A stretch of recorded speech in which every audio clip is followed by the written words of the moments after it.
Welcome to another episode of Random Acts of Horror, the podcast where we review movies, TV shows, and whatever else we find in the horror genre completely at random. This is Devo Spice, your illustrious and ginger-bearded host. Joining me this week, coming all the way from Nashville, Tennessee, you know them as the drummer of the weirdo psychedelic rock band Nuclear Bubble Wrap. You know them as the everything but drummer of the comedy band Holy Bongwater, and you know them as the business administrator and event coordinator at Needle Juice Records, fine folks who put out the second Napoleon the 14th record and the recent Schaefer the Dark Lord and MC Lars album 999. Awesome stuff. Pick it up if you haven't heard it. Please welcome Julia Larson. Hi, everybody.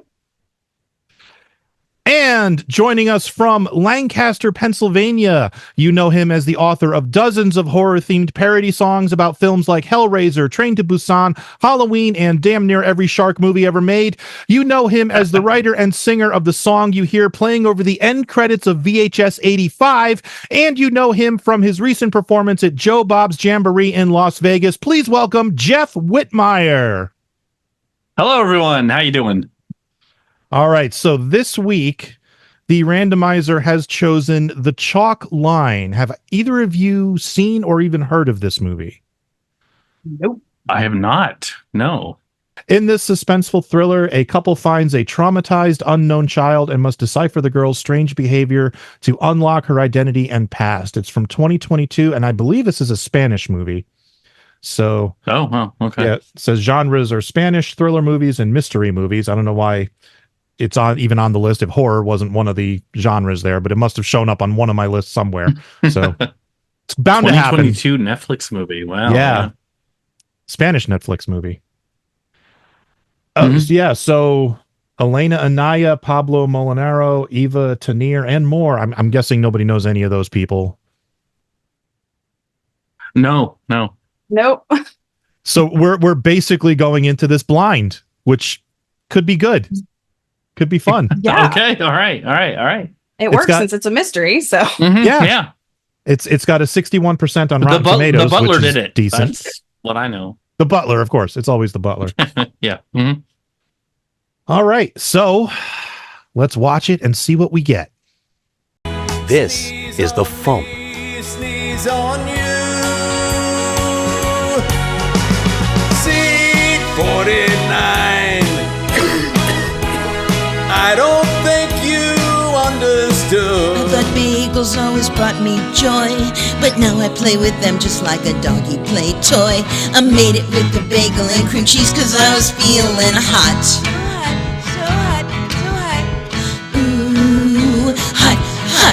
Belly, I kiss your nose, but every freaking night you freaking bite my freaking toes. That's the Funny Music Project at thefump.com.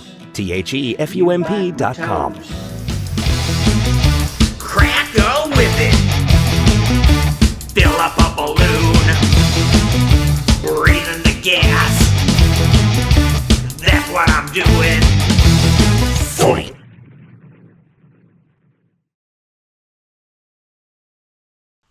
Okay, we just watched The Chalk Line, the 2022 Netflix original movie from Spain. Well, that was just a happy little jaunt through Funtown, wasn't it? right. What the hell did I just watch? I feel like we should issue a content warning about this film because it does deal with sexual abuse involving children. Yep. So it's not explicit, but it's there. So just getting that out of the way. Mm-hmm. So this was the director's feature-length directorial debut. This is the only film he's done. Wow. And I'm impressed. Yes. Yeah. Extremely. Yeah. He's done like 2 short films. His only other IMDb credits are 2 short films. I will say it's a very, very good film. I was incredibly impressed. It's one of those cases where Netflix apparently just dropped an international film again that was so good and nobody knows about it. Yeah. Yeah. I was going into that expecting like, oh, this sounds like a generic creepy kid film. Okay, cool. And then about halfway through, I was like, this is nothing what I was expecting, and I'm loving every second of it. Right. Yeah, my reaction about a third of the way through, because it is a very slow burn, which I like. A lot of people don't, but Same. I like that. Same. And I was like, this isn't really a horror film. And then the woman pulls a piece of broken glass out of her throat, and I'm like, oh, that's rough. Oh, that's definitely a horror film. Yeah. And I looked it up, and I went to the Rotten Tomato scores. 9 reviews. 9 reviews for this film that came out in 2022. I'm like, are you kidding me? We should go add more because this apparently flew under all the radar. Yes. Yeah. Definitely.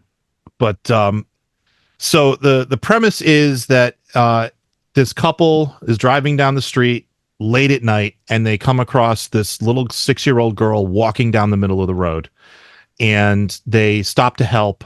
She nearly gets hit by a motorcycle, and they take her to a hospital. They find out she can't talk, and she freaks out in most situations. They've got her, like, secured to the hospital bed and stuff. And eventually it comes out that as long as she's standing or sitting inside of a chalk box that's drawn on the ground, she's fine, but she can't cross the line. And the movie is about, the mystery of how she got that way, what happened to her, and how they're going to help resolve the situation. Like, where are her parents? Who are her parents? Where is she from? All that good stuff.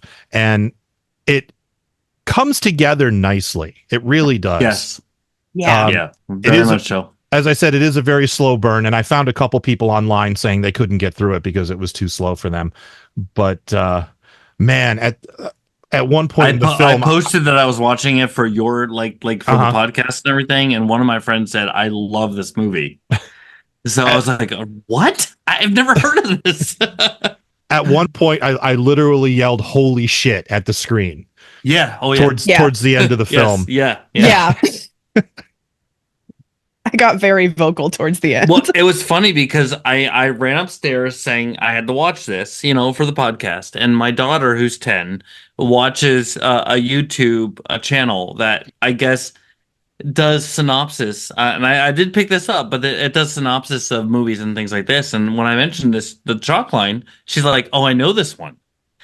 And so I started it, and we started to play it, and her bedtime was like 30 minutes after we started. She's like, "I know this one. It's so good. Like, I've seen this." And we started watching it, and she was getting really into it. She's like, "We have to watch this together tomorrow." But she knew about it from that, and I made a joke because the Spanish title is Joala, something like that. And so I looked it up, and it was Joala is actually the Spanish word for cage. And I said, that's not chalk line. And I looked over at my 10-year-old daughter, and she's just like looking at me like, I'm not spoiling. And as the movie went on, I'm like, I get it. Yeah. But yeah. Interesting that they didn't go with a more literal translation. Right. I mean, the chalk line makes weird, sense, but I mean, it. Yeah. Right. Metaphorically. Yeah. And I like, none of my high school Spanish came back to me while watching this film, but I was mildly amused to learn that the Spanish word for alarm is alarmo. So. Yep. But I love how they included the German, because if you looked up like the word that comes up, which is the boogeyman, Booma, the Booma, that's a German word. So I do love that aspect of it. Mm-hmm. I got really excited during the part that's slightly in French because that was my high school foreign language. So I was like, I know what the doctor's saying, kind of. Was it Je ne sais quoi or something like that? Yeah. I understood s'il vous plaît. That was right? That was it. That's what Paula had. She got that phrase down. Right. Yeah. Yeah. So Clara can't speak, and eventually she starts whispering in Paula's ear. Paula being the woman of the couple. The husband's name is Simon or Simone, and she starts whispering to her, and they eventually figure out she's whispering in German, and this leads to. I don't even know what it leads to. There's a police investigation at some point where Paula basically does the police's job, which is no surprise there. Yeah. She steals the files. She steals the files, and finds a connection that the police didn't know about, which I'm not surprised the police didn't know about it. I don't know that she ever told them about the little those things that she made, the little craft that are supposed to be guardian angels. I don't know that she ever told the police about that. I don't think she did. I don't think she did. No. But I was wondering how that drawing was going to be resolved. And because the cage. Well, it's a cage. It's a window, really, because it was the window from her point of view. Right. But like just looking at the drawing when they had it taped to the refrigerator, I'm like, I have no idea what the hell that is. Mm-hmm. Right. I couldn't tell what it was, but I kept getting frustrated because Clara kept flipping it over. Every time they would pick it up, they would flip it so that the blue was on top, green was on bottom, and Clara kept flipping it back. Yeah. So then when I saw it on the fridge and it was still upside down, I was like, turn it over. I still couldn't tell what it was, but I was like, it's sky and it's I was like, I still couldn't tell, but I was like, if you turn it over. They thought it was grass and sky. It wasn't. It was just that their bottom window had a blue tint on it. Yeah. Right. Which I don't think they had ever showed before. So I don't know that the audience was would very have picked up on that. Something that was specifically from Clara's perspective. I liked that reveal where Paula was slowly crouching down to see it. I thought that was really interesting. Right. Yeah. So one thing I really liked about this film was when they establish who the bad guy is. Mm-hmm. They repeat a bunch of the scenes in the movie. That was awesome. That was so good. So it's like you're just rewatching the scenes, but it's from a different point of view, and now you're seeing it from this guy's point of view, and all of a sudden these like little innocuous scenes become super important. Right. The whole conversation where they're talking about the pregnancy and everything, Eduardo's sitting right there in the room. And it's so it's so nonchalant, and you don't think about it until it comes back. Yeah. And you're like, oh, that was really good. Really well played. Really good portrayal of such a manipulative character that you don't notice him. Yes, yeah. Controlling all of these situations. Right. It was really cool. Yeah, he was actually really well done as far as a character goes. It was it was really interesting because he's so innocuous in the first half of the movie, and then you find out, and then you see just how he was pulling the strings all along. Which I thought was really good because in terms of like in real life and everything, sometimes you don't know that person that's sitting right next to you. Yes, exactly. Is the vindictive evil person. And I thought that was really good. Yeah. That was really well done. The one question I had at the end of this movie is, why did he let Clara go to begin with? Like, why did he set her on the road and tell her to go towards the police checkpoint? I may have missed something. I think there was a very quick throwaway line that was just like, because you're sick. And it either had something to do with the vague mentions of the kidney issues that they mentioned that like all of the victims had, or just the fact that she was like nonverbal and melting down. I didn't notice if it was like one or the other, but it was like if she was sick, that would be a reason for him to like try to get help for her. One of the synopses of this film that I read mentioned that in the movie they established that she has kidney failure, and the other victim they find died of kidney failure. Right. And the synopsis mentioned malnutrition, which can lead to kidney failure. So she probably wasn't being fed properly, while she was being held captive. And I don't know how you don't feed a kid properly. Some chicken nuggets and a hamburger once in a while, and they're fine. Trust me, I got 3 of them that grew up on that. But that was the only thing that didn't click. But I can understand it if that's the case. It did seem a little weird because so much of everything else he did was so calculated. Yeah. That did seem a little gutsy. But I think also because there was kind of like a car accident on the road, or like there was like cops around. So I think he was almost like trying to send her towards the authorities more than. Yeah. So she could get help. Right. That was, towards, and then the people kind of swooped in. So I thought that was interesting too, that it took me a minute to realize, he's not sending him to her to this random couple. He's trying to get her to the cops further down the road. Right. This car just came up and saw her first. Yeah. And he told her follow the chalk line, meaning the double white line in the middle of the road. I guess they're white in Spain. I don't know. They're yellow in America, but he said to follow the chalk line, and that's what implanted in her head that she's safe if she stays within the chalk. Stay within the chalk line, right? So that's where that whole thing came from. And man, that was good. That the climax when Paula confronts him and it goes sideways was painful with that hammer again.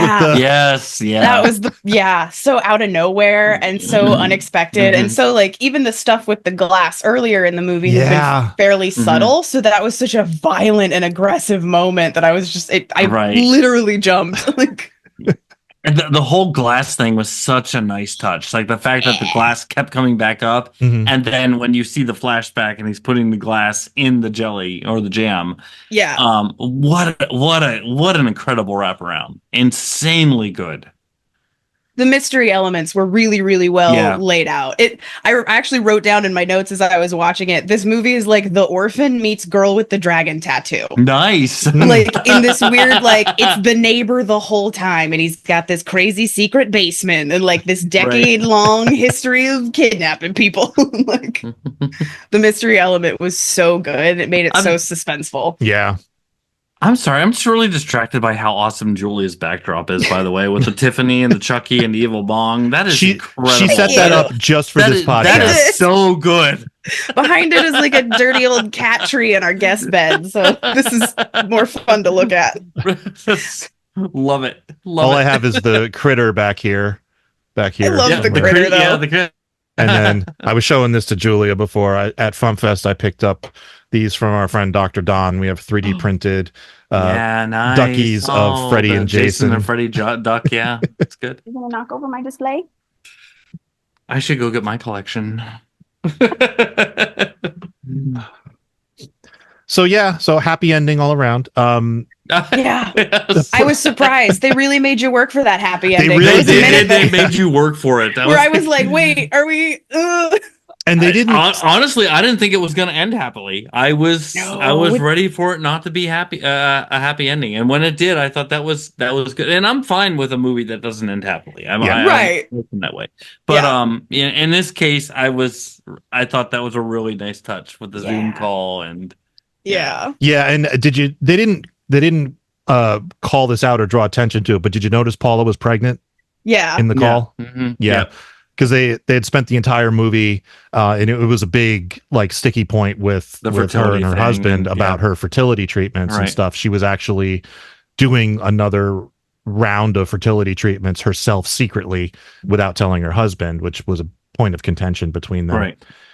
I love how it ended right before the reveal of the video call between Paula and Clara was the alarm for her fertility shots going off. Like as it went to black, I was like, no, you can't end like that. That's so sad. Please don't end just on her fertility treatment alarm disappearing into the eve. And then they give you the video call. And I was like, okay, thank you. That one, I was so gut wrenched at that moment. It was just like, why? So I don't even think I need to ask, but so going with the whole axe throwing phenomenon, is this movie a hit or a miss, Julia? I think it's a definite hit. It's a great mystery. It's got a lot of really interesting thematic stuff. And for the director's first time out, there were so many little things like the lighting and the music and the sound design and the editing that I was just like, I love it so much. So definite hit.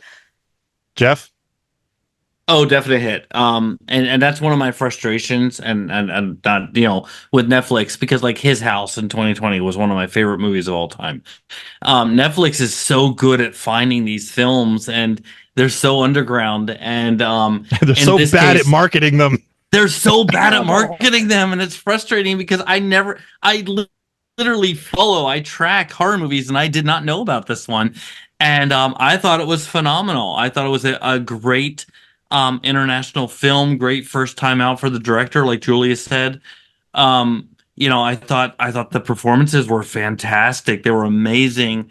Right from the get-go, you were caught in with the whole purpose of the chalk line and why did she feel trapped and why did she have to follow it, and to be that effectively disturbing at the end, because it was a very disturbing film. I mean, it was great. It's a hit, definitely. Yeah, I agree. This was a definite hit for me. I don't have any complaints about it. I thought it was fantastic. I literally shouted at the screen a couple of times, which I never do. When they revealed who the girl's mother was and a couple of the other scenes, I was like, "Oh my God, really?" And so yeah, definite hit for me. And I realize we did this out of order, but who cares? So once again, it's time to play What's the Tie-In? So now that we've brought attention to this movie, people are going to start watching it and it's going to become popular again. Somebody somewhere is going to decide they need to make money off of this movie with some kind of tie-in.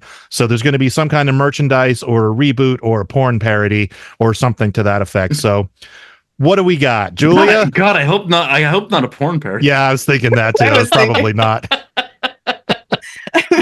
My brain immediately went to like branded sidewalk chalk because like the brand of the chalk was like a specific mystery point. So like get the chalk from the movie, but in more colors. Jeff? She beat me to it. I was going to say the same thing. I was like, yeah, Crayola needs to market, effective sidewalk chalk for this. You're on the right track, but you're wrong. The actual solution, the actual tie-in is going to be a game. It's going to be the chalk line, the game, where it's sort of like hopscotch. I haven't thought of the rules yet, but you have to like draw a square on the ground and then draw the next square and then erase the piece in between and then move there and then draw the next square and erase the piece in between. So you can get around the neighborhood one little square at a time. So and hopefully escape your kidnapper. I don't know. Amazing. That's the winner for sure. All right. So who's got stuff to plug? Julia? You can check out various music projects I'm a part of on social medias. Nuclear Bubble Wrap is either Nuclear Bubble Wrap or NBW Music on Twitter and Bandcamp and all those places. Holy Bong Water on Bandcamp. Check us out. We're going to update it soon with a bunch of new stuff that we haven't put up yet. Also on Twitter, Holy Bong Water, at Holy Bong Water on Twitter, but the O in Bong is a 0. And then keep an eye on Needle Juice Records, needlejuicerecords.com, Needle Juice Records all over the internet. There's always exciting stuff happening over there. Jeff? I am at jeffwhitmire.bandcamp.com, where you can find my first horror movie album, Stabby Road, as well as my previous album, Deep Fried Superhero. And keep an eye on that because I am working on a second album called Direct to Video, which is another horror movie album, which features songs, including a song by Mr. Devo Spice. And wait, by me or just featuring me? Featuring. Did I say by? Okay, you said by me. I was like, wait a minute, are you putting one of my songs on your album? Because you know what? If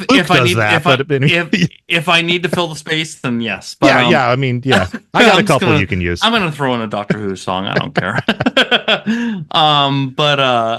Also you can find me at Twitter at Jeff Whitmire1, and YouTube Jeff Whitmire 47. And you can follow me on Instagram, Facebook, and now Blue Sky as Devo Spice. Please help out the show by subscribing, giving us 5 stars, or leaving a review. If you'd like to help us out even more, you can subscribe to our Patreon at patreon.com/randomactsofhorror, and you will get new episodes 3 days early and ad-free. Special thanks to all our patrons, past, present, and future, living and undead. And I am now joined by one of our guests on next week's episode, Luke Ski. How you doing, Luke? I'm doing just fine out here in sunny California. Are you ready to throw the axe? Yes. I will, as the ICP says, swing, swing, swing, and chop, chop, chop. All right. Try not to go through the wall and kill any of your neighbors. Throw the axe and tell me what you hit. All right, here we go.